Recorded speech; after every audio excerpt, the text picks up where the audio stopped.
para leer la televisión. Me llama mucho la atención que nos propongas este tema cuando acabamos de escuchar hace un rato a Temoris Greco, aquí en Sin Censura, hablar precisamente de la televisión mexicana. Fíjate que en un ensayo que escribí hace algunos años, para Sin embargo, que se llama precisamente Instrucciones para leer la televisión, que lo discutí en el pequeño Chairo Ilustrado. Ahora en estos últimos meses, que ya ves con este asunto de la pandemia, me he venido con mis padres unos días a la semana para ayudarles, ya están ancianitos. Y pues me siento con mi mamá y pues nos podemos a platicar y mi mamá ve la televisión abierta y yo le digo, madre, pues la televisión es un instrumento de distracción masiva, así lo decía José Pablo Feynman, el filósofo argentino, y yo digo, pues sí es cierto, ¿no?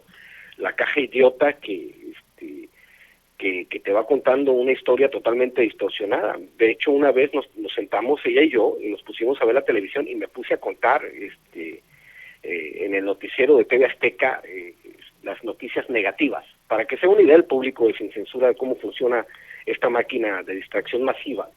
Le dije a mi madre, vamos a ver a este cabrón del Javier Alatorre, ya sabes, ¿no? Véntale el rollo. Esta noche en Hechos, un ancianito es atropellado en las montañas de Quintana Roo.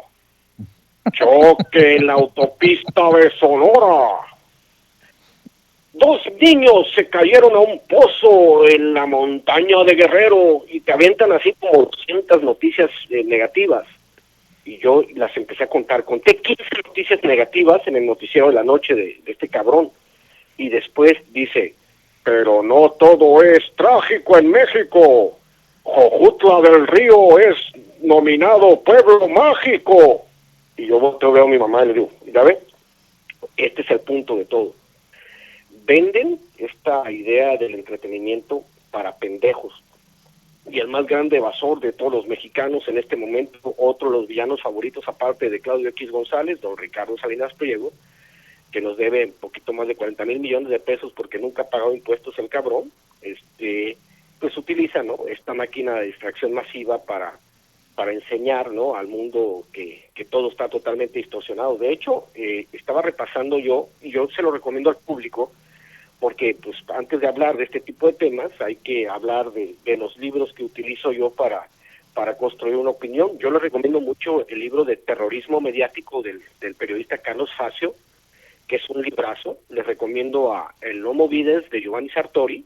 Hay otro libro que dice don Humberto Eco, que ya falleció, que él dijo que envejeció este libro que se llama Apocalípticos e Integrados, y yo digo que tiene más más realidad que nunca, o sea, es más vigente que nunca. También está La cultura del espectáculo de Mario Vargas Llosa, y hay un libro en inglés que se llama El imperio de la ilusión de Chris Hedges, que está en inglés, no sé si estará en español, que también explica esta idea de la cultura televisiva como un gran espectáculo para apantallar pendejos. Y pues estamos viendo las últimas etapas de este espectáculo decadente de la televisión. Es divertidísimo ver cómo los noticieros, y precisamente lo que decías hace un momento, Vicente, porque también es divertidísimo, y lo dijeron en la Octava el Alejandro Páez y este señor Álvaro Delgado, estaban hablando de los programas de opinión, porque yo también veo de repente los de ADN 40, donde está lo más rancio de la televisión mexicana, puro cabrón pagado y chayotero. Ellos decían que estos cabrones, igual que el Jorge Castañeda y todos ellos, el oligarca Min, tienen un desfase de la realidad tan cabrón, que están hablando de un desfase en televisión. No te puedes permitir eso. Es lo que hacemos en Sin Censura es comentar las noticias del día y tratar de analizarlas desde nuestra perspectiva, ¿no? Lo que hacen en estos programas de televisión, de comentar, tiene un desfase de 2 o 3 meses. Y esa es la cultura televisiva que nos están enseñando estos cabrones. Y digo, qué bárbaro, cuántos años fuimos teledependientes, cuánto tiempo un lector de noticias como López Dóriga o como el don Jacobo Zabludowski, que después de una masacre decía, este día amaneció sopeado, por ejemplo, ¿no? Es el ejemplo en el callarse o el manipular las noticias por tantos años.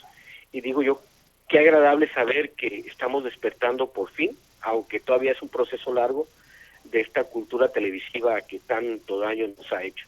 Deberíamos de llamar a cuentas a los grandes magnates de la televisión por el daño que le han hecho a generaciones de mexicanos. Ahora que lo veo, ya he leído estos libros que estoy recomendando, pienso en el terrible daño que le han hecho a la población mexicana este tipo de manipulación masiva. Imagínate que el que determinaba quién era estrella y quién no era estrella era el señor de Siempre en Domingo, que decía aún hay más, y que no había, pues no había más. Él decía aún hay más, pero no había más. No había absolutamente nada en la televisión. Y digo, qué bárbaro, qué bueno que estamos en una etapa en la que los mecanismos unidireccionales de la televisión se terminaron y ahora tenemos estas alternativas que son los programas de YouTube que informan a la gente, mi querido Vicente. Qué maravilla que por fin estemos despertando y que la gente se esté informando en canales alternativos para saber cuál es la verdad. Por eso es tan importante la labor que tú haces. ¿Cómo la ves, mi querido Vicenzo? Pues qué interesante, y le pones el dedo en la llaga, Ramiro, porque hablas de los magnates, los grandes empresarios de los medios de comunicación. Muchas veces nos enfocamos